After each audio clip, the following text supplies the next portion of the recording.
To the diva gazing from the parapet of the watchtower, Lucifer seemed to dance along the web-like tightrope at silver thread that criss-crossed time-space from event horizon to event horizon, his long hair blowing behind him in the wind. No stars lit the darkness that closed about him, for this was a plane somewhat higher than the realm of the celestial lights.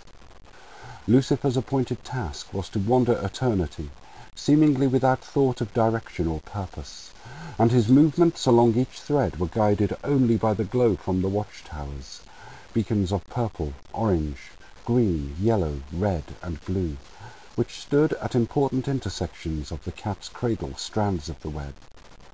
Of course, the realities through which Lucifer passed only appeared as pinpoints on the web of weird to those who stood guarding the towers.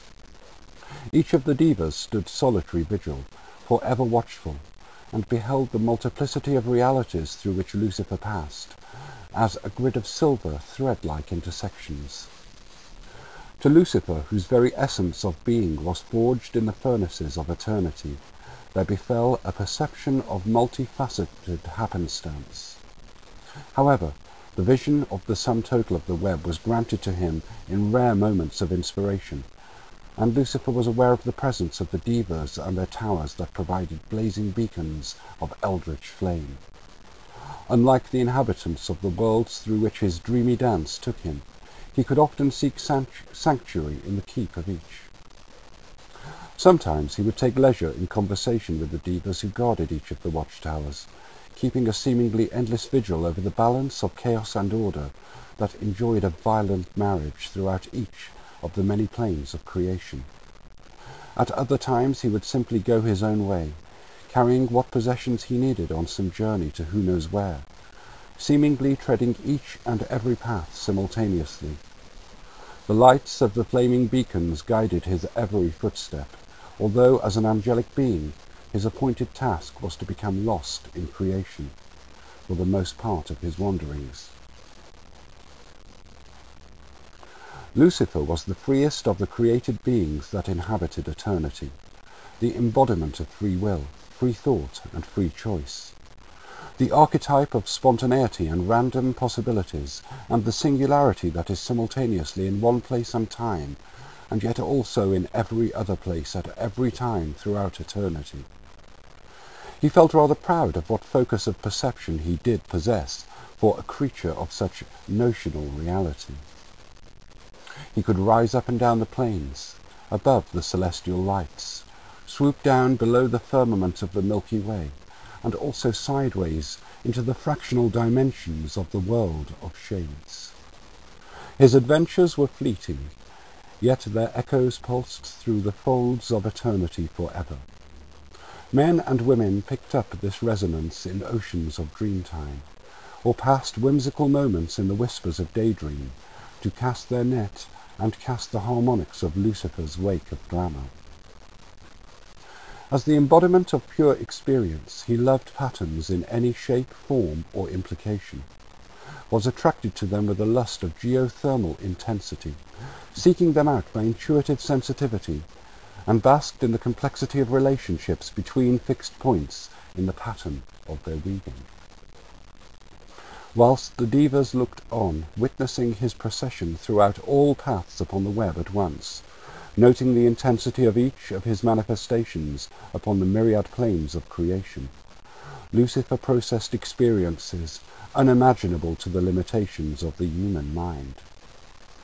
On one plane he was undergoing a strange ritual in some dim chamber. Lucifer was kneeling. A strange wooden equal-armed cross composed of 5 cubes lay in his left hand, a strange banner in his right.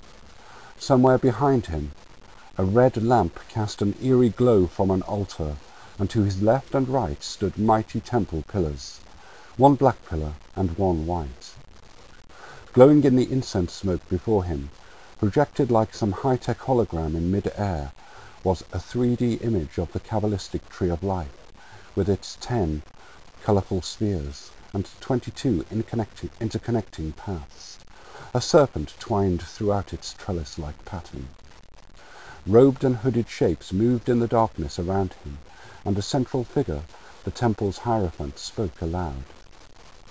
The symbols before you represent alike the Garden of Eden and the Holy of Holies. Before you stands the tree of life formed of the Sephiroth and their connecting paths. The connecting paths are 22 in number and are distinguished by the 22 letters of the Hebrew alphabet, making with the 10 Sephiroth themselves the 32 paths of wisdom.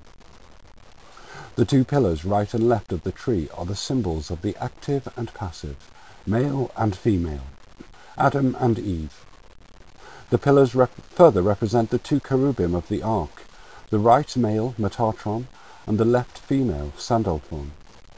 Above them, ever burning, the lamps of their spiritual essence, the higher life, of which they are the partakers in the eternal uncreated one.